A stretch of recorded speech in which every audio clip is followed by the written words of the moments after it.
Dios me los bendiga a todos ustedes, sean bienvenidos una vez más a su canal Fundamento Bíblico. Les habla como siempre su servidor Elías Rodríguez y hoy traigo una poderosa enseñanza que yo sé que nos va a hacer reflexionar, nos va a hacer mirar, a determinar cómo estamos haciendo las cosas. Vamos a estar mirando hoy el capítulo 5 de Primera a los Corintios, en donde el apóstol Pablo habla de la disciplina de la iglesia.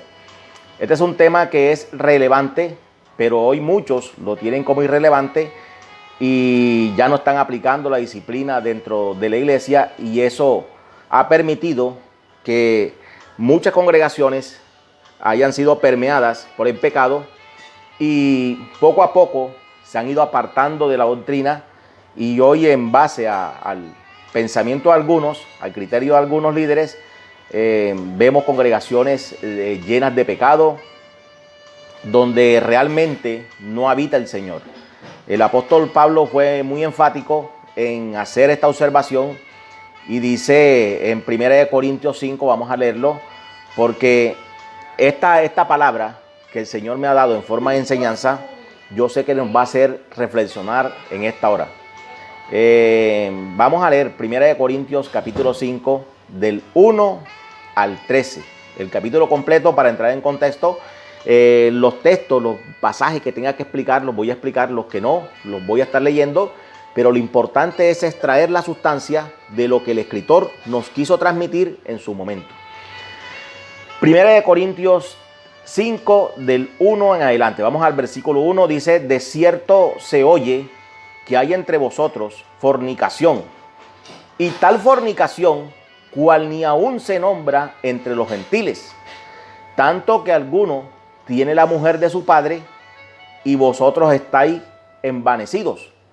¿No debierais más bien haberos lamentado para que fuese quitado de en medio de vosotros el que cometió tal acción? Ciertamente, yo como ausente en cuerpo, pero presente en espíritu, ya como presente, he juzgado al que tal cosa ha hecho. En el nombre de nuestro Señor Jesucristo, reunidos vosotros y mi espíritu, con el poder de nuestro Señor Jesucristo, el tal se ha entregado a Satanás para destrucción de la carne, a fin de que el espíritu sea salvo en el día del Señor. Como podemos mirar, podemos deducir del texto sagrado, aquí hay una cuestión que no podemos pasar por alto, y es el pecado. El pecado es algo que destruye la imagen de cualquier congregación, de cualquier cristiano. Su forma, su estilo de vida destruye esa imagen, y todos sabemos que una imagen vale más que 1000 palabras.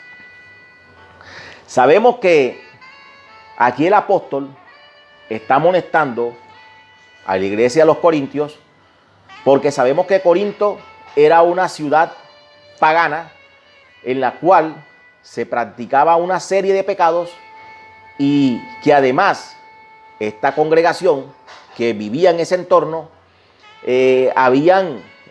estaban habituados a esa clase de vida, y ya en Cristo algunos continuaban practicando ciertos tipos de pecado, cierto tipo de maldad, que el apóstol Pablo los tuvo que amonestar de esta forma.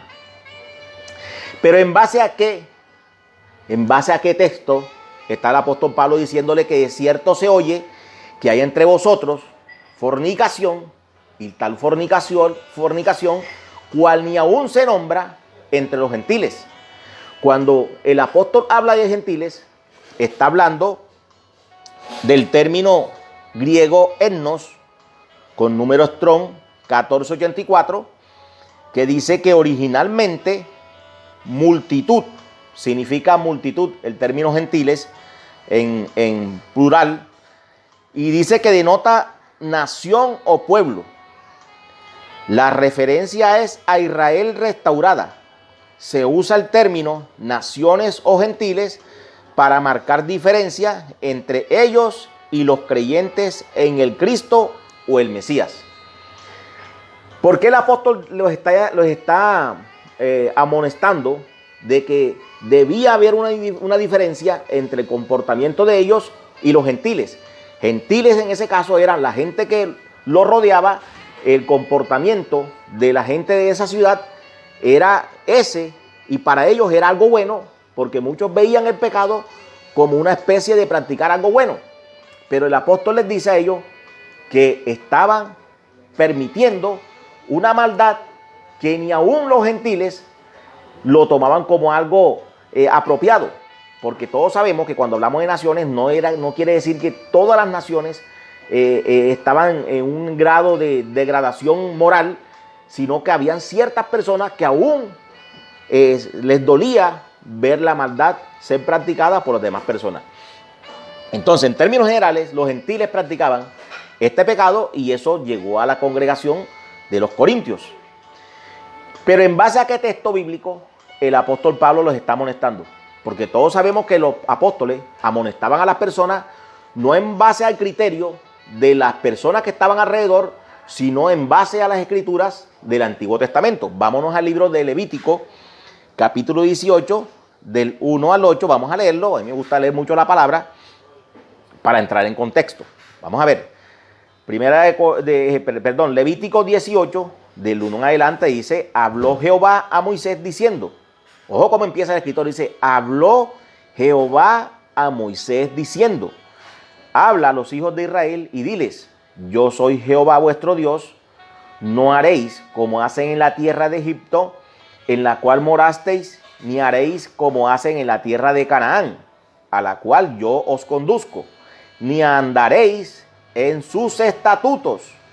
Mis ordenanzas pondréis por obra y mis estatutos guardaréis, andando en ellos yo, Jehová vuestro Dios.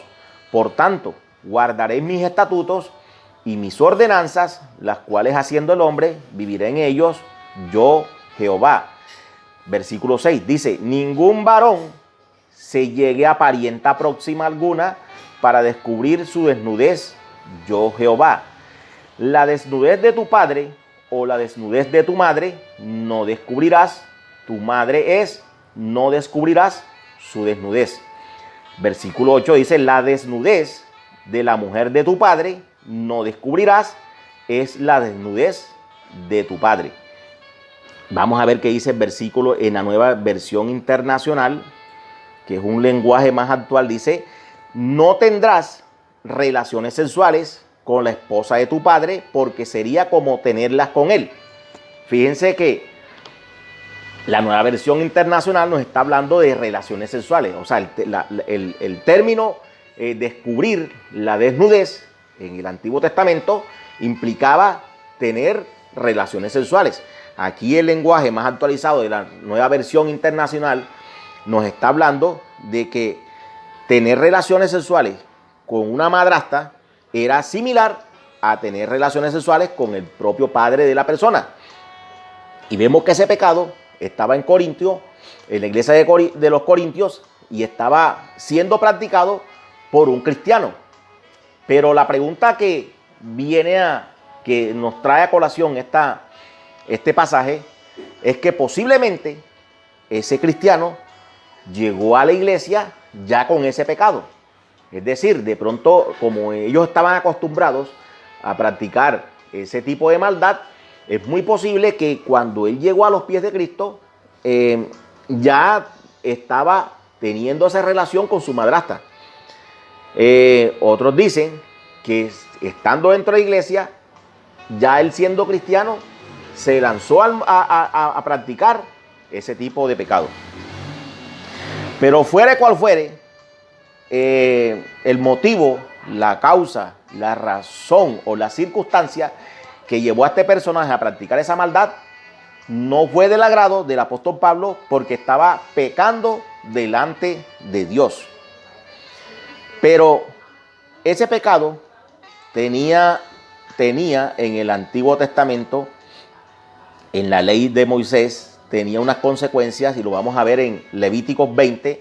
Allá el apóstol, el escritor sagrado Moisés, le está diciendo al pueblo que no debían practicar ese tipo de pecado.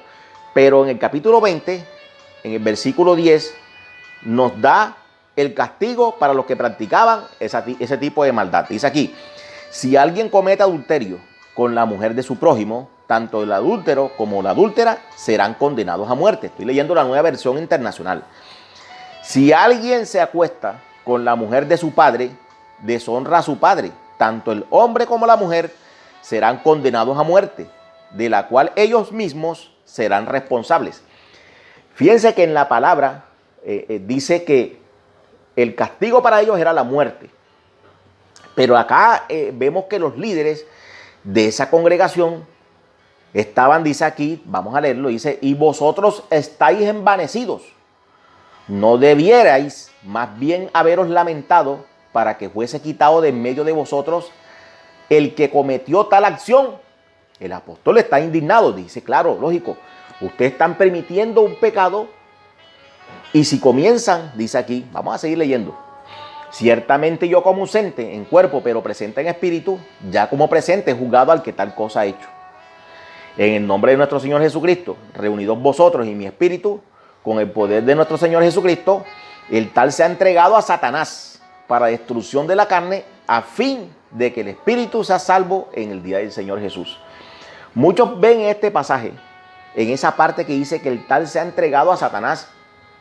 Unos dicen que era bajo la autoridad apostólica que tenía Pablo, era posible que podía decirle, decretarle, como dicen algunos apóstoles en la actualidad, una enfermedad a esa persona, y esa persona, en medio de su convalecencia, podía llegar realmente a los pies de Cristo.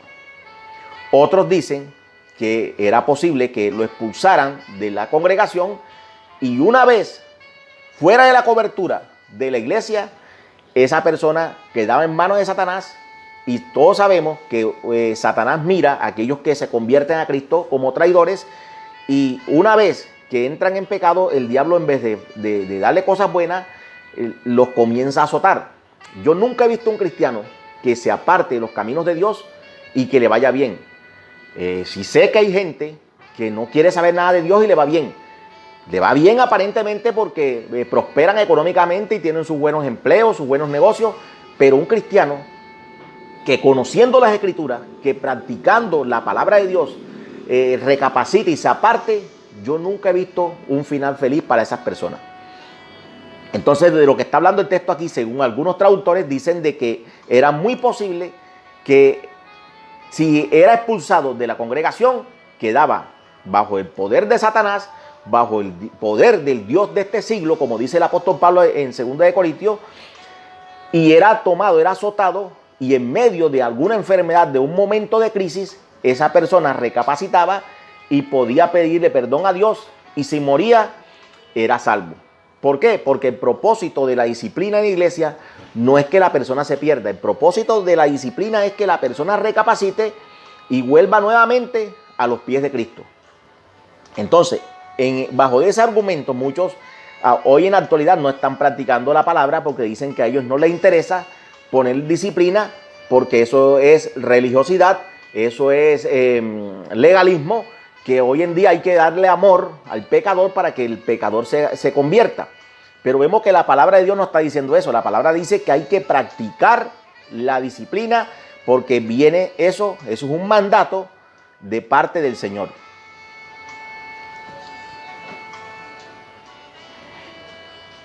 Pero vemos que esa parte de entregar a Satanás a una persona creyente que entra en pecado, que entra en rebeldía, no es del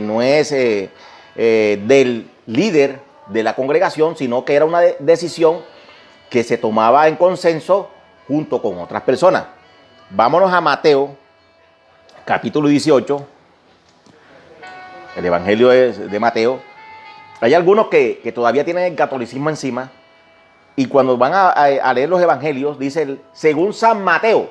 No, San Mateo no, Mateo, porque era un apóstol, y en ninguna parte esa palabra, esa muletilla San, se le acuñó a ninguno de los apóstoles. Entonces, eso es un término netamente católico que debemos borrar de nuestro léxico o de nuestro lenguaje cotidiano. Mateo capítulo 18, versículos 15 al 20. Vamos a leerlo. Vamos a leerlo en la versión Reina Valera, que es la más solicitada. Vamos a leerlo.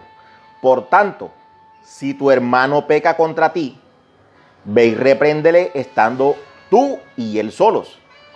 Si te oyere, has ganado a tu hermano. Mas si no te oyere, toma aún contigo a uno o dos, para que en boca de 2 o 3 testigos conste toda palabra. Si no los oyere a ellos, dilo a la iglesia. Y si no oyere a la iglesia, tenle por gentil y publicano. De cierto os digo que todo lo que atéis en la tierra será atado en el cielo, y todo lo que desatéis en la tierra será desatado en el cielo. Otra vez os digo que si 2 de vosotros se pusieren de acuerdo en la tierra acerca de cualquier cosa que pidieren, les será hecho por mi Padre que está en los cielos. Porque donde están 2 o 3 congregados en mi nombre, allí estoy yo en medio de ellos. Aquí el escritor sagrado nos está diciendo la regla que hay para poner disciplina en una iglesia. Dice primero que debe uno hablar con él en privado. Dice, si él te oyere, has ganado a tu hermano. Dice después, mas si no te oyere, toma aún contigo a uno o dos, para que en boca de 2 o 3 testigos conste toda palabra. Pero vemos que este pasaje, en vez de usarlo para lo que se debe usar, para el propósito por el cual fue escrito, lo tomamos para cuando vamos a reunirnos y estamos esperando a 30 personas, pero desgraciadamente hay unos hermanitos flojos que se quedan en la casa y llegan 2 o 3 gaticos, y entonces nos agarramos en la mano y decimos, no, la Biblia dice que donde hay 2 o 3 reunidos, ahí está Dios con nosotros. Eso, el propósito de este pasaje no fue para eso. El propósito es para impartir disciplina en la iglesia. Y termina diciendo el pasaje que donde estén 2 o 3 reunidos en su nombre, Él respetará. El Señor hará consenso con ellos en cualquier determinación que tomen en la causa de colocar la disciplina a una persona. Y si la persona no acepta ninguna corrección, dice que lo tengamos por gentil y publicano. Es decir, que lo tengamos como lo que es, un pecador. Porque es que tendemos a justificar el pecado, tendemos a justificar la maldad bajo cualquier argumento. Por ejemplo, en una congregación donde yo estaba, y valga la redundancia, donde yo me congregaba, allí se hacían ciertas concesiones a ciertas personas. La Biblia dice que no es bueno tener diferencia entre los hermanos, o sea, de que una persona la tengamos en más alta estima que a otras. Cuando los apóstoles quisieron preguntarle al Señor que quién de ellos era más importante o sería más importante en el reino de los cielos, el Señor le dijo que el mayor sería el siervo del menor. O sea, ¿qué está implicando eso? Que nosotros no tenemos por qué pensar que somos más, porque entre hermanos todos somos iguales. Pero desgraciadamente se hace ascensión de personas en las congregaciones, y el apóstol Santiago le dice que a ellos, en la carta de él, dice que si en una congregación entra un rico vestido pomposamente y hay un hermanito de muy baja condición, es pecado cuando le dicen quítate de aquí porque vamos a darle puesto a ese hermano que viene en una 4 puertas, en una Lexus, a congregarse en este lugar. En la iglesia o templo donde yo estaba, resulta que el que mandaba allí era un médico. El médico, la reunión empezaba a las 8 de la mañana y eran las 10 y el médico no había aparecido. Entonces las alabanzas y las adoraciones, que tenían un tiempo estipulado de 1 hora y media, se extendían hasta 2 horas y 3 horas cantando las hermanitas, porque el hermano X, que era médico, no llegaba. Entonces teníamos que soportarnos 2 y 3 horas, porque ya la oración, la alabanza, cuando la toman para extender el tiempo, ya no están haciéndolo para el Señor, lo están haciendo para justificar algo o porque están esperando a alguien. Entonces cuando llegaba el médico, el que estuviera sentado en los puestos que ellos ocupaban, lo paraban. Pero una vez una hermanita se acercó a mí a decirme que me levantara, que había llegado el médico. Le dije, no señor, si llegó tarde, que se siente atrás, porque yo conocía este pasaje y aquí me estaban haciendo ascensión de personas.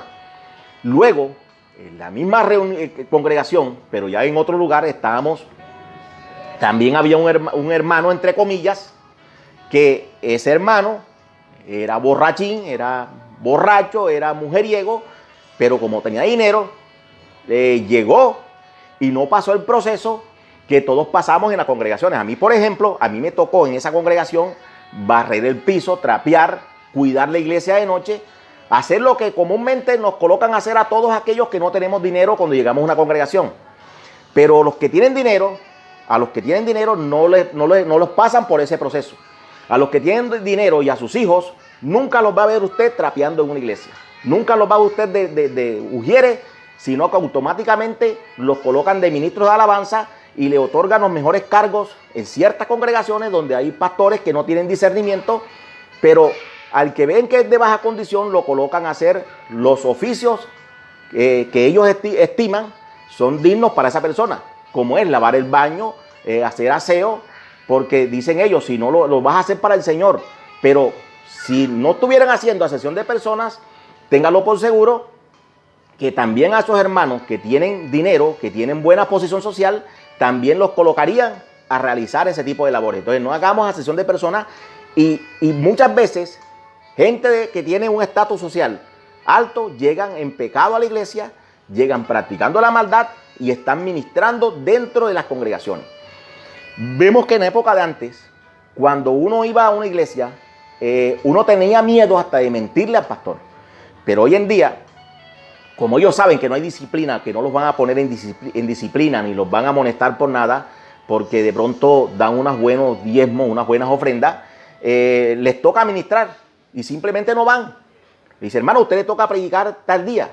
Y el hermano ese día no va y se va a jugar fútbol. Y cuando el pastor le pregunta, hermano, ¿por qué no vino? No, es que me tocó hacer una diligencia a mi mamá y no pude y tal. Y le echa la mentira. Y luego el pastor se entera que él no estaba haciéndole ningún mandado a la mamá, sino era jugando fútbol. Pero ni aún así lo colocan disciplina. Fíjese que cuando el apóstol Pedro, Ananías y Zafira intentaron engañarlo, el apóstol Pedro, dice la palabra, lo dice literalmente, fueron fulminados por el Señor por intentar engañar al siervo de Dios. Pero hoy en día el respeto se ha perdido porque no hay disciplina. Ya eso era de épocas pasadas donde la persona que pecaba lo colocaban en la silla de atrás, en unas sillas especiales y todo el mundo sabía que estaba en pecado. Pero no lo hacían para humillarlo, sino para que se restaurara y se avergonzara de haberle faltado al Señor. Pero hoy en día no. El que está en disciplina lo ve usted hasta para... No, es que no vas a cantar acá, pero sí puedes hacer el aseo. Pues no cantes, pero ven para que te pongas de ujier. No, es que si está en disciplina, si pecó, el simple hecho de coger un trapero y hacerle aseo a la congregación está contaminando la iglesia. Y muchas veces por eso vemos que no se mueve el Señor. Porque yo creo también en la parte espiritual. Yo creo que cuando hay pecado en una congregación y no hay disciplina, no se le aplica la disciplina correspondiente a ese pecado, el Espíritu Santo no se mueve y por eso es que vemos que es una pesadez, es un tormento estar en un lugar donde el Espíritu Santo de Dios no se mueve y no hay palabra, no hay nada. ¿Por qué? Porque hay pecado. Se está ministrando en pecado y vamos a continuar leyendo lo que dice el apóstol aquí en el versículo 6. Dice, no es buena nuestra jactancia. ¿No sabéis que un poco de levadura leuda toda la masa? Limpiaos pues de la vieja levadura para que seáis nueva masa, sin levadura como sois. Porque nuestra masa, por nuestra Pascua, que es Cristo, ya fue sacrificada por nosotros. Así que celebremos la fiesta no con la vieja levadura, ni con la levadura de malicia y de maldad, sino con panes sin levadura, de sinceridad y de verdad.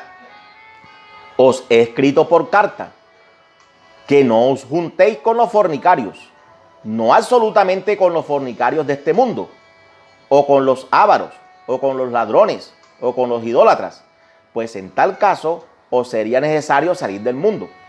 Más bien os escribí que no os juntéis con ninguno que, llamándose hermano, fuere fornicario, o avaro, o idólatra, o maldiciente, o borracho, o ladrón, con el tal ni aún comáis.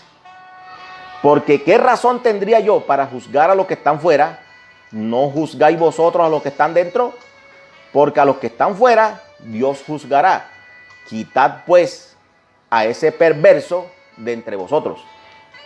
Fíjense que el apóstol no escatima palabras para llamar como se debe llamar a una persona que esté practicando el pecado. Él nos insta a no juntarnos con ellos. Dice que con los tales ni aún comáis. ¿Por qué? Porque una comida en la antigüedad era sinónimo de hermandad, de coinonía o de comunión, y comer era sinónimo también de tener una estrecha amistad con esa persona. Y aquí dice que si un hermano, llamándose hermano, fuere fornicario, o sea, que esté viviendo en unión libre, que esté viviendo con la mujer sin haberse casado, lo que llaman ahora concubinato, unión libre, que es fornicación, dice que con el tal, una persona que esté en esa condición, con el tal ni aún comáis. Y no estoy hablando de hermanitos que por ciertas circunstancias no se han podido casar porque su esposa no le quiere dar divorcio, llegó a Cristo y ya con otra mujer y su esposa por X o Y motivo no ha dado el divorcio. Estoy hablando de hermanas o hermanos que de pronto la pareja es inconversa y dice yo no me quiero casar y no me quiero casar, pero quiere continuar viviendo con ella. Allá ahí no hay problema porque la pareja no tiene conocimiento de la palabra de Dios. No estoy hablando con ese tipo de personas.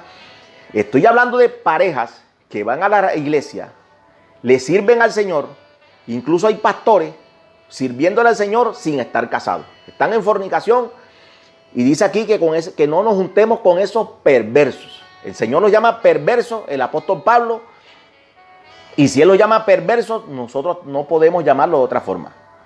Dice que si fuera fornicario o avaro, porque la avaricia tiene dos connotaciones. La avaricia es una que la persona quiere conseguir y conseguir para él, amontonar riquezas para él, y otra es que es tacaño, que no le gusta dar, que no le gusta aflojar nada, porque todo lo quiere para él. Esas son las dos connotaciones de la avaricia o la idolatría. Vemos que ya no se está adorando una imagen, no se está adorando un ídolo, pero se están adorando a los líderes que les permiten hacer lo que sea, aún estando en pecado. Dice que fuera maldiciente o que fuera borracho o ladrón, con el tal ni aún comáis. Tremendo lo que dice aquí. ¿Por qué? Porque es que maldiciente, esa parte de maldiciente le cala bien a algunos, que cuando un hermano por X o Y circunstancias se va de la congregación, lo maldice. Porque en este texto no está diciendo dice que lo entrega a Satanás. ¿Por qué? Porque en ese momento, cuando el apóstol escribió esto, las iglesias no estaban regidas por un pastor, por un solo líder, sino por un grupo de ancianos y por por ejemplo, el caso de Timoteo, que era un presbítero que caminaba, que habían varios que estaban supervisando las congregaciones, y entonces si una persona, ellos la colocaban, la expulsaban de la iglesia, ellos fácilmente se daban cuenta porque ellos visitaban a todas las congregaciones porque todos hablaban una misma cosa. No así hoy en día, que cada uno tiene su rancho aparte y lo que es bueno para una congregación, para la otra es mala. Lo que para uno es santidad, para otro es religiosidad. Entonces, como hoy no estamos hablando una misma cosa, ¿por qué? Porque no se está practicando las escrituras.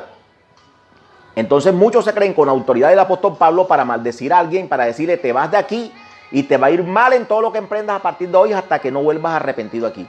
Hay hermanitos que tienen miedo de irse de una iglesia y el pecado abunda, el pecado sobreabunda en ese lugar, pero ellos no se van porque temen a que su pastor o su líder los maldiga. Entonces, esa maldición no va a caer porque si te vas a entrar en maldición o estás en maldición por estar en ese lugar. Hay líderes que se creen con autoridad para expulsar a alguien simplemente porque la persona lo amonestó o le hizo ver que estaba actuando mal, lo expulsa de la iglesia y entonces aquí se aplica en el texto, dice con el tal ni aún comáis, le dice enseguida a los demás hermanitos, bórrenlo de Facebook, bórrenlo de sus redes sociales y ni lo saluden cuando vaya por la calle. Yo fui objeto de ese tipo de desprecio, porque cuando yo salí de esa congregación que le estaba hablando, donde se practicaba el pecado, yo me encontraba con un hermano de esa iglesia y me saludaba de lejos y otros, toda la mayoría, casi el 99% me borraron de su Facebook no me hablaban porque simplemente el pastor de ese lugar les prohibió que me hablaran. Luego que ya el pastor entró en pecado, que desgraciadamente está en pecado y ya no es pastor, ahora sí muchos me enviaron la solicitud de amistad y ya me saludan normalmente porque ya no temen que la maldición les caiga encima. ¿Por qué? Porque la amenaza es que si te vas de un lugar, te maldigo y tienes que volver acá arrepentido para que nuevamente la prosperidad venga a tu vida. Eso es lo que están enseñando ellos, pero eso no es la finalidad de este pasaje.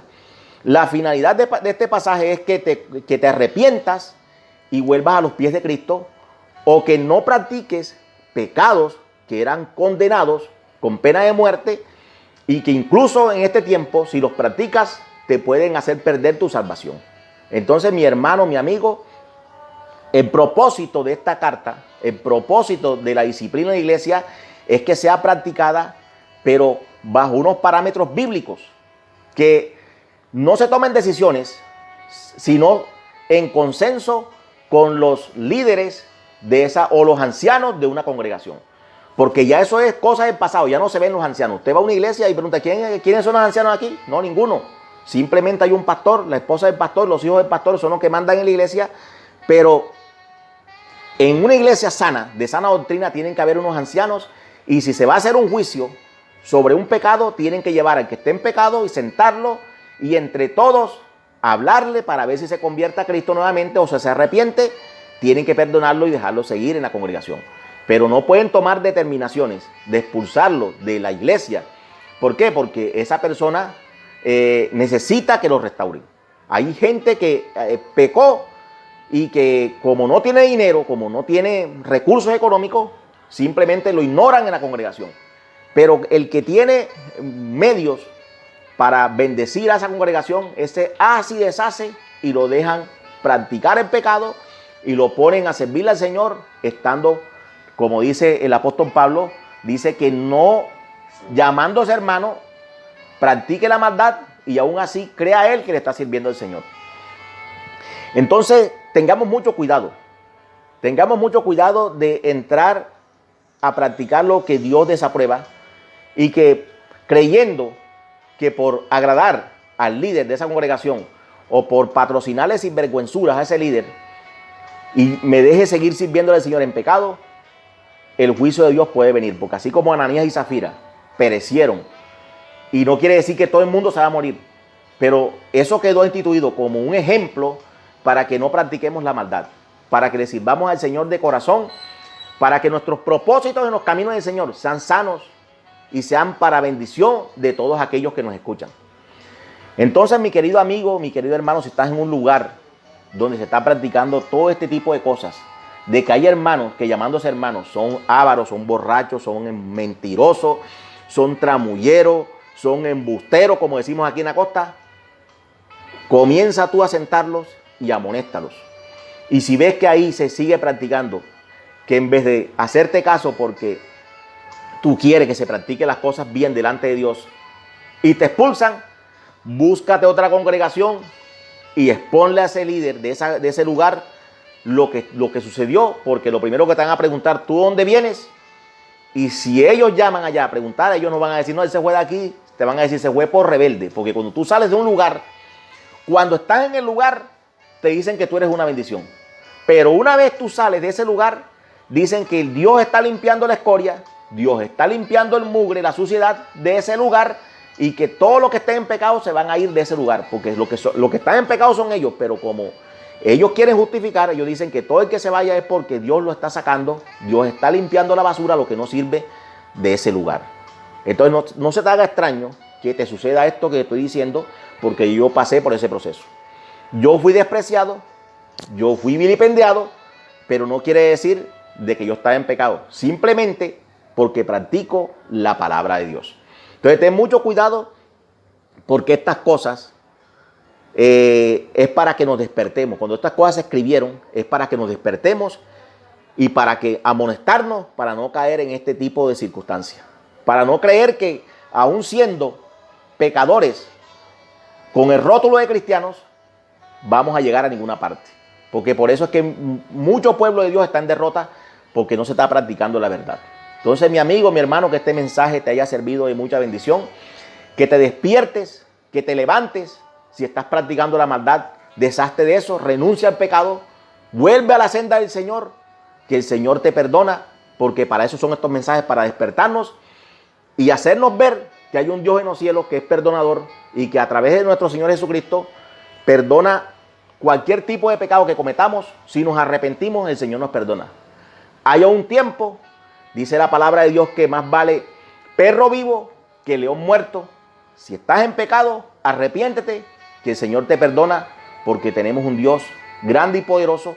Su nombre Yahshua, o Jesús, como lo conocemos, significa salvación. Y la salvación siempre está allí presente. Es porque mientras estemos vivos, hay esperanza para ser salvos.